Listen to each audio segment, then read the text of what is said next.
My name is Mack Bishop, and I'm a graduate student here at Houston Baptist University. I wanted to create a new experience, a different experience, an experience that was mythical but organic and embracing the folk style of art. Because of that imaginative element, I've always wanted to find a way to create my own world. You know, going back to the Star Wars and that experience as a kid growing up, I always wanted to find something that I could create myself that is not a regurgitation of what you see in modern society and things like that, but something that would be based on purely on myth or a science fiction character.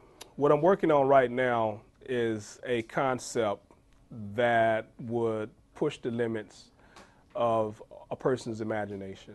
To take something tribal along with something modern and combine the two.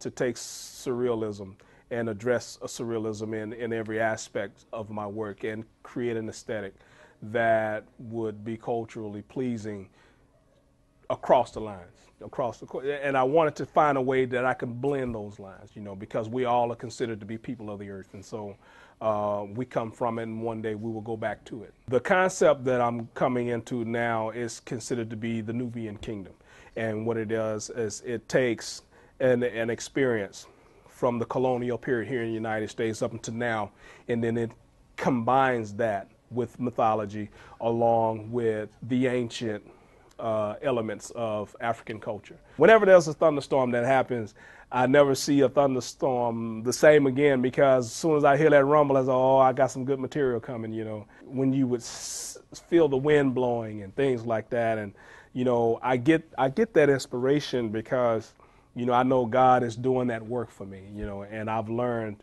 how to kind of flow in harmony with the elements and how things unfold around me. So I take the chaos that happens from a natural process, and then I give it new purpose. When I came here, we did a lot of things, and I took a lot of time by having this space to kind of be into my own environment.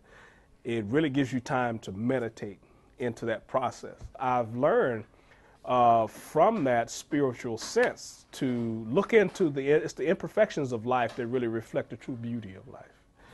And if we just learn to stop trying to strive for perfection, but to acknowledge our imperfections, I think we'll have a more profound and more deeply enlightening growth, you know, as a culture. And so that's where I pull the majority of my inspiration.